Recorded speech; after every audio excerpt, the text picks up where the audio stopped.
everyone, welcome to Homeschool. So in the previous video, we have completed various tissues as well as the tissue systems. So what the basics which are needed to or which are required to study the anatomy of a particular part of a plant is completed now. So what are the cells or how exactly they are being formed, how are the tissues formed, how are they categorized, on what basis they are being categorized, or like what are the different types of tissues and tissue systems. Everything is completed. So now let's move on to a particular part of a plant. So tissues, different types of cells, tissues and the tissue systems are completed. So on the basis of this, on the basis of these or on the idea of the tissues or tissue systems, now we will move on to the individual parts of the plants. That is, we are going to study the anatomy of the root, anatomy of the stem, and anatomy of the leaves, both dicot as well as the monocot. So what is the need of the study of these root, stem and leaves? These are three important parts of the plants. So like if you study these three parts, it is as good as studying the whole plant. Anyways, flower we have seen the basics, and in the coming chapters we'll be studying more detail about that also. So we will first take up the root now. Here in all the stem, root as well as the leaves, we are going to study the transverse section of a root, stem, leaves, irrespective of the dicot or a monocot. Okay, so firstly we will start with the dicot root. We will start with dicot root. So on our previous understandings, on our previous classes, what we have studied there is all the parts of the plants, all the parts of the plants are covered with the epidermis. The epidermal tissue system said that the epidermis is the outermost covering of all the parts of the plants, isn't it? So then definitely root should also be having the epidermis as the outermost covering. So the very first part in the dicot root which we are going to study here is the epidermis. Epidermis, and after the epidermis, next we are going to study the cortex region, and after the cortex region we are going to study the stele region. So under the stele, we have vascular tissue system. Okay, so we will be studying the vascular tissue system, pericycle, conjunctive tissue, pith, and everything is being studied under the stele. So these are like if you just categorize the root or the parts of the root into three wide parts, then it will be epidermis, cortex, and stele.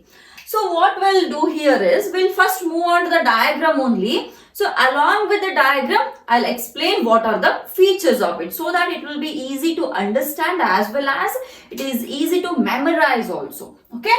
So as I said, epidermis is the outermost covering of the dicot root. So we shall start it from here. I'll just write this. Okay.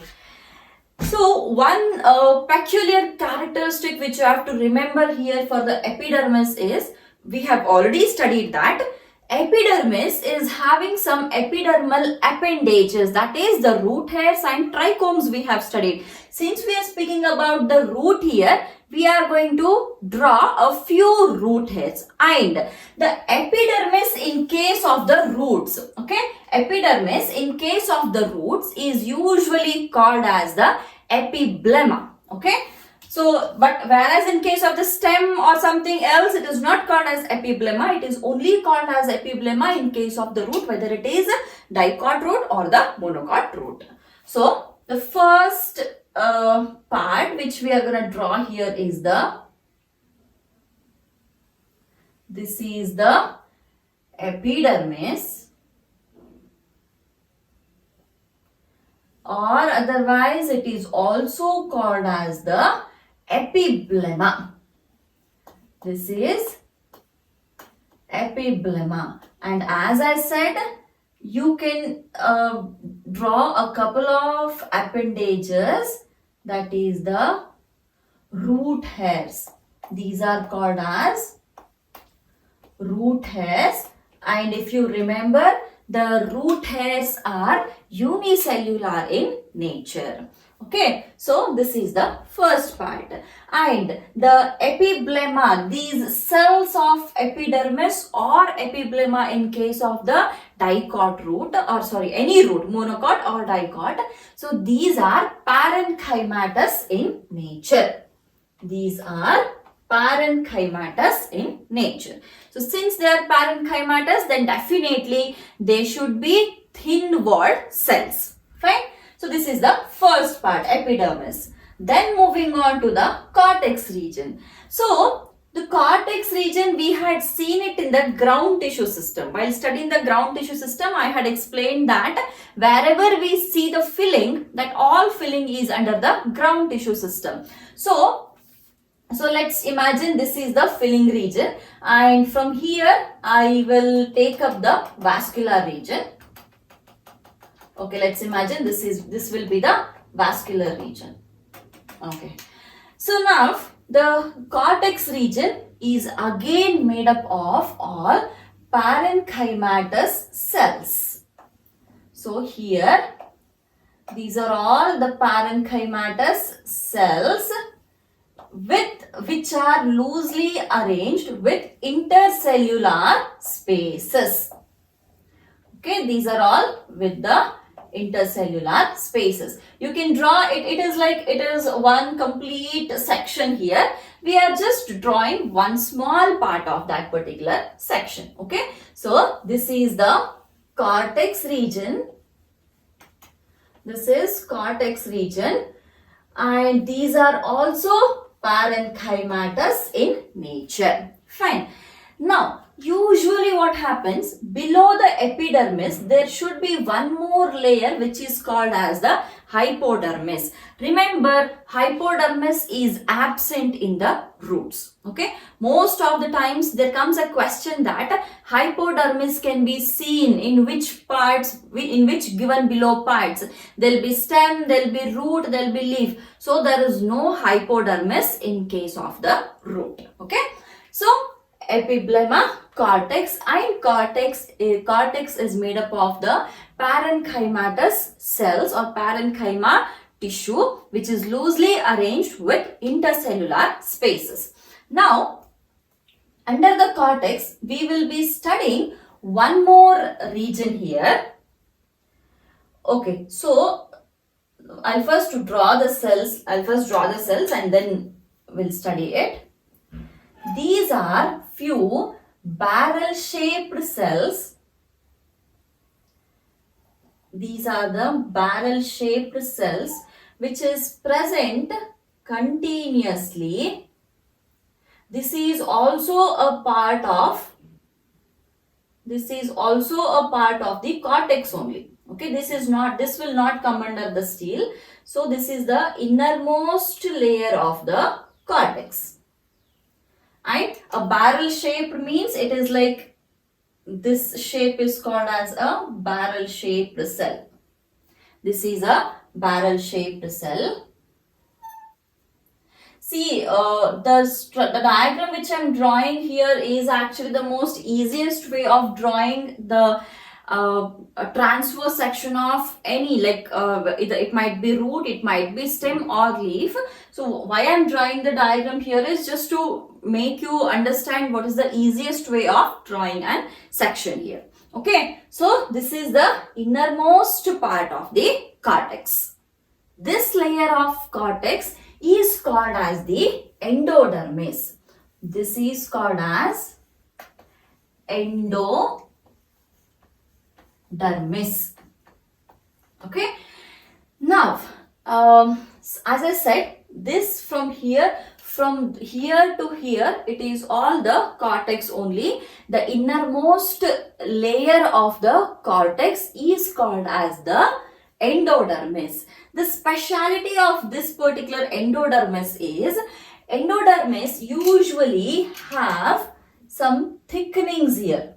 Endodermis is made up of some thickenings here. These thickenings, like, see, if you just take a section of this. So this is the barrel shaped cell. If you take a section of this, then it will look like a polygonal structure usually. This is how it looks like. And these corners are deposited.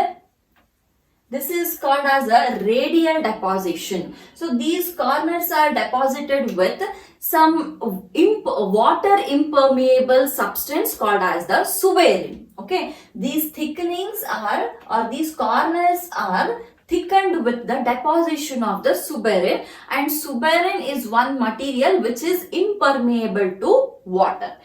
And if you take it in this way, so if you take a section of this, then it is looking like a polygonal section. So if it is continuous, then it is usually like this. So when you see it here, it looks like this. And this is called as the tangential section. Okay, so if you write them here, it looks like this. Right? So these strips or these thickenings, these are called as the, or this strip is called as a casparian strip. This strip is called as the casparian strip, and it is present all through the endodermis. Fine. This casparian strip, it is made up of the substance called as suberin. It is called as the suberin. Okay. Then, now, if you remember, what is the function of the root hair? The function of the root hair is to absorb the water from the earth or from the soil and transfer it to the xylem, which is present here inside the cortex, inside the endodermis, isn't it? So now, if the water has to come from this root hair and has to travel till this endodermis, and then it has to enter to the xylem, which is present here.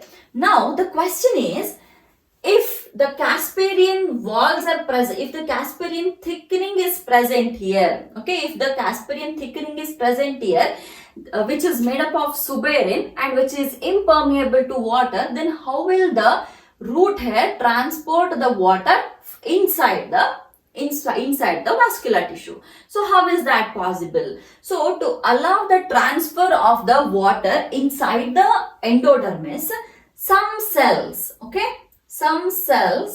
will not be having the thickenings. Some cells will not be having the thickenings. So if I draw it completely, so I am leaving behind some cells like this. So here I am leaving one cell, and here I am leaving one cell, here I am leaving one cell, again here I am leaving one cell. So these cells which does not have the casparian thickenings, these are called as the passage cells. These are called as passage cells. So what is it passing? It is passing the water, or it is transporting the water from the root hairs. So now if everywhere, if the casparian thickenings or casparian strip was present, then water was not able to allow, or water was not able to enter the xylem. After entering the xylem only, it should be transported to all other parts of the plant, isn't it? So if it is not entering the xylem only, then how will it transport the water to all other parts of the plant, isn't it? So for the water to be transported inside the endodermis and reach the xylem, few passage cells, okay, few passage cells or the few cells of the endodermis will not be having the casparian strips, and those cells are called as the passage cells. Clear? So this is about the cortex, and this is also the parenchyma only. Endodermis is also made up of the parenchyma, but they are compactly arranged without any intercellular spaces. Whereas here here they are loosely arranged with the intercellular spaces. While studying the parenchyma, we had seen that few cells will be compactly arranged and few are loosely arranged, and they might be in different shapes, but in one particular place the same shape will be followed, isn't it? So here now this is all in the same shape, this is all in the barrel shape. This is like spherical or round, and this is all the barrel shaped cells. Fine. This is about the cortex region. Now moving on to the inner part of the cortex or the stele region. So here in the stele region, so there are some cells. There are some parenchyma cells here attached to the endodermis. Okay, attached to the endodermis, few layers, some 2 to 3 lines or 2 to 3 layers of the parenchyma cells are present, and that layer is called as the pericycle. One of the important parts of the plant. So I'm just drawing 2 layers here. So these cells are called as the pericycle. Okay, so we'll name it now. Pericycle.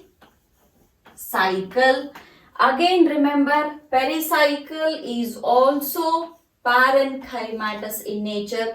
Endodermis is also parenchymatous in nature. Cortex is also parenchymatous. Epiblemma or the epidermis is also parenchymatous in nature. Now, what is the function of the pericycle? So, or before moving on to the pericycle's function, let me draw the vascular tissues also, so that you will be having a proper understanding what exactly the pericycle is doing here. So, if you remember, while studying the xylem and phloem, we had studied that in the roots, okay, in the roots, the xylem is having an exarch kind of condition. Endarch and exarch we had studied. So endarch, protoxylem is at the center, metaxylem is at the periphery, which was there in the stem. In case of root, it was exarch condition, wherein protoxylem is towards the periphery and metaxylem is towards the center, isn't it? So it is following the exarch condition here. And one more important thing which you have to remember here is, just in the previous video, so we had seen the arrangement of the xylem and phloem, and it was an radial arrangement. So we called it as a radial type of vascular bundle, isn't it? So now while writing the or while drawing the vascular tissue, that is xylem and phloem, we are supposed to follow this particular condition. The first thing is, it is a radial, that is radial is the xylem and the phloem are in the alternate manner but on different radii or on different circles. So firstly we will draw that. So in case of the Dicot root, okay, in case of Dicot root, number of xylem and number of phloem is also very important. So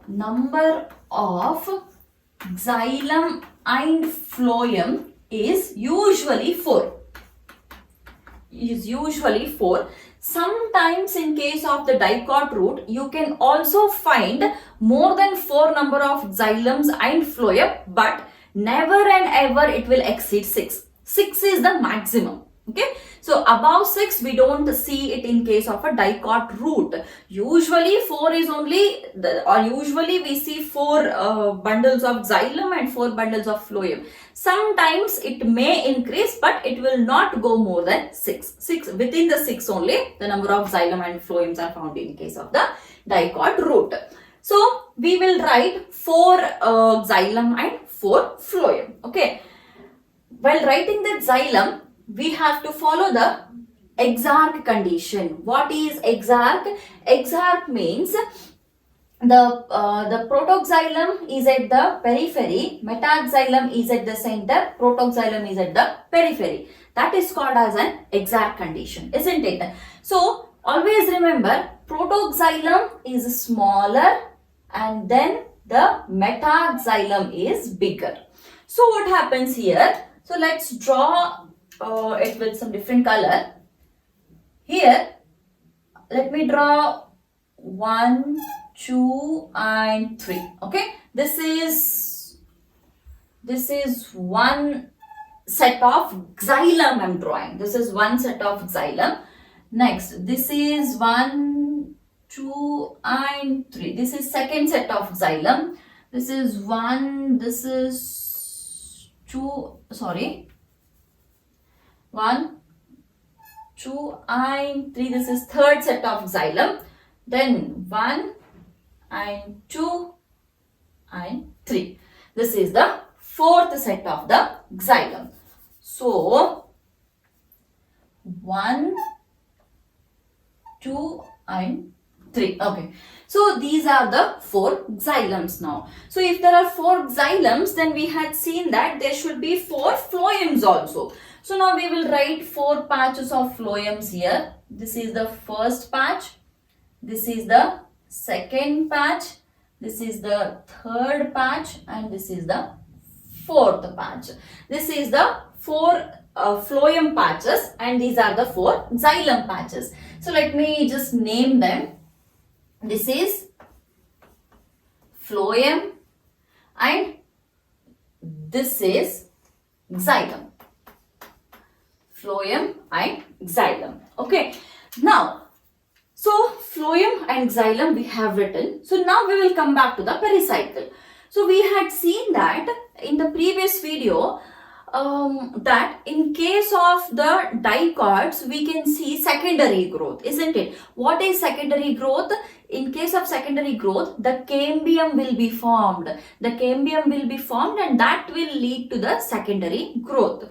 So that cambium is formed by the pericycle. So if they ask you what are the functions of the pericycle, then you are supposed to write it as the first function of the pericycle is the formation of the cambium. Okay, formation of the cambium. And the second function is the formation of the lateral roots. Formation of lateral roots. So these are the 2 functions of the pericycle. So let me explain one by one now. So I'll just wipe this part and I'm writing the only this. Okay, so we will draw these. We'll just wipe these passage cells also. Remember, these cells are passage cells and I have wiped it off. Now I'm drawing only this part. Okay, only this part, and I'll draw only one layer of the pericycle cells. So this is now the vascular tissue. And here we have this endodermis with the casparian thickenings, which are made up of the suberin. Okay. Now, inner to this, we have one layer of pericycle. This is one layer of. This is usually 2 to 3 layers will be there. It depends on. But here just for our convenience, I'm just drawing one single layer of pericycle. Okay, so now here, this is xylem, isn't it? So I'm just drawing one more cycle here because we had studied xylem has got the xylem elements. So xylem fibers were there, xylem parenchyma was there, so tracheids were there, isn't it? So I'm just drawing the xylem elements here inside. Similarly, phloem also had the phloem elements. Sieve tubes were there, companion cells were there, phloem parenchyma was there, and phloem fibers were there. So similarly here, just for our understanding, I'm just drawing a couple of cells here, which is indicating the presence of the phloem elements. Similarly, now, so in this area, let me draw. This is the xylem. Okay. This is the xylem. 4 xylems. We are drawing 4 xylems. Okay. And similarly, 4 phloems we have. 1, 2, 3, 4. So in this condition, I'm not drawing the inner details here. I'm just drawing it superficially. Fine. Now here, this pericycle, okay, the pericycle which is present here, first thing is it is forming the cambium. So what is a cambium? Cambium is a ring-like structure, okay, cambium is a ring-like structure which is formed here below the, phloem and above the xylem. Below the phloem and above the xylem. Below the phloem, above the xylem. Below the phloem, above the xylem, and below the phloem. So this ring-like structure, okay, this ring-like structure, this is called as the cambium ring. How exactly this cambium ring is formed? Now the question is, see, everywhere the cells are present. So this particular here all the filling is present. Everywhere we have some cells. This is all the pericycle here only. This is all pericycle region. Now between the xylem and phloem, here this is all the pericycle region. I'm not making it too much haphazard. I'm just leaving some blank so that you can easily understand it. So this is all pericycle cells only are there here. Now between the phloem and the xylem, there are some cells like this. There are some patch of cells which are called as the conjunctive tissue. And these are also parenchymatous in nature. Fine. So now what happens?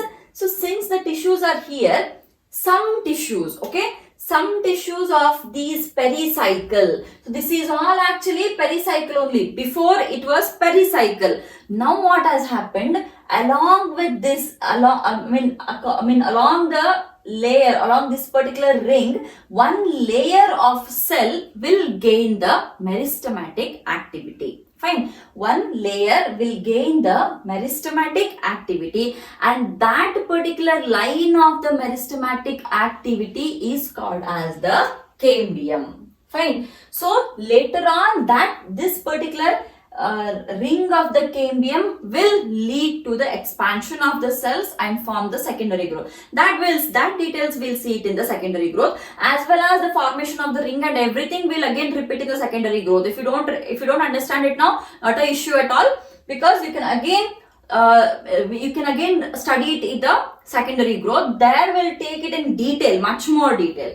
So as in now, remember, this is the this is the phloem, this is the xylem, and between the xylem and phloem there is a patch of tissue which is called as an conjunctive tissue, which has a very important role to play in the secondary growth. That I'll explain in the secondary growth only. Fine. So now these cells, again these are also parenchymatous in nature. Remember, these are also parenchymatous in nature.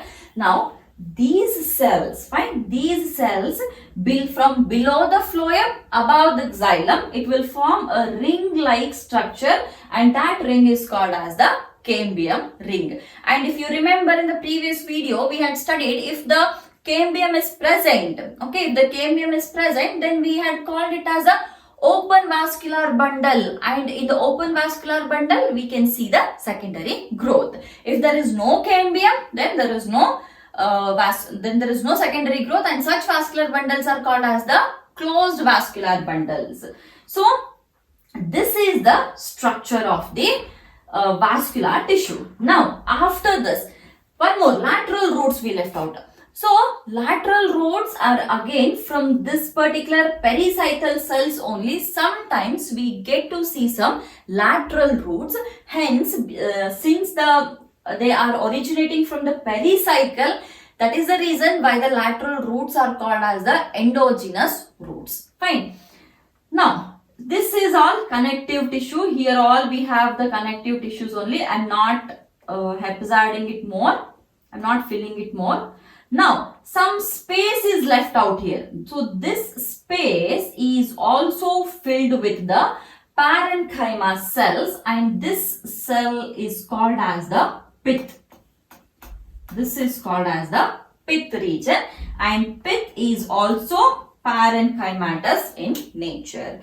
So very first or very early classes of the chapter, when studying the parenchyma, the very first sentence which we had studied was parenchyma will make the major bulk of the plant body, isn't it? That was the first sentence which we had studied for the parenchyma. I hope now you understand why we actually call it as that, or why we stated that particular statement saying parenchyma constitutes the major bulk of the plant body. So just in a part of a root, look at the parts: epiblema, parenchyma; cortex, parenchyma; endodermis, parenchyma; pericycle, parenchyma; conjunctive tissue, parenchyma; pith, again parenchyma. So major part of the root, like root, stem and all other parts are also made up of the parenchyma only. Hence the major bulk of a plant body is parenchyma.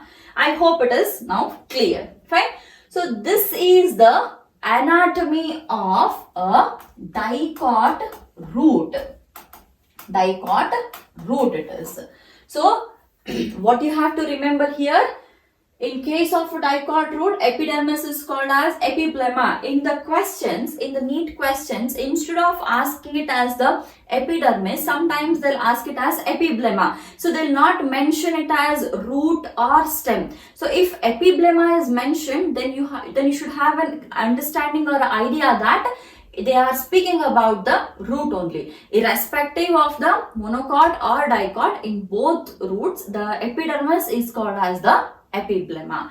And there are some root hairs or the appendages which are the root hairs, which are unicellular in nature. And then we have the cortex region, wherein the parenchyma cells are loosely arranged with intercellular spaces. Then innermost layer of the cortex is called as the endodermis. These endodermis are also parenchymatous in nature. So it is a single layered barrel shaped cells, and these cells have got the thickenings of the suberin. So remember the word suberin. Suberin is impermeable to water. It means that it will not allow the entry of the water. Okay. So as I said, the deposition of the suberin in these endodermal cells is radial and tangential. So radial, when you take it as a polygon, it is a radial. When you see it in this way, it is the tangential. Fine. So not all the cells of endodermis are having the casparian strip. So if you take it as a tangential wall, then that strip or that thickening is called as a casparian strip, and that is present all through the endodermis. But in some cells there is a breakage of the casparian strip, and those cells where we see the breakage of the casparian strip is called as a passage cell. Fine. So through those passage cells, the root hair will absorb the water from the soil, and so if it is absorbing the water from the soil, then it is moving through the intercellular spaces and it is entering the passage cell where there is no casparian strip, and then it is entering the xylem like this. Fine. Then this is about the endodermis. This region and this region together, it is called as the cortex. Then moving on to the inner steel part. So inner steel part, there you will first find the pericycle. Pericycle is a region which is filled with the parenchyma cells. Again, parenchyma cells, and it is a region of some 2 to 3 layers. And what is the function of the pericycle? These pericycle, or few cells of the pericycle, okay, few cells of the pericycle will gain the meristematic activity to form the cambium. It will form the cambium. This cambium is then responsible for the secondary growth in the dicot root. Then moving on to the next, or another function of the pericycle is formation of the lateral roots. Fine. Then moving on to the inner part or inner side of the pericycle. It is having the vascular tissue, that is phloem and xylem. Here, in case of a dicot root, we have 4 patches of xylem, 4 patches of phloem here.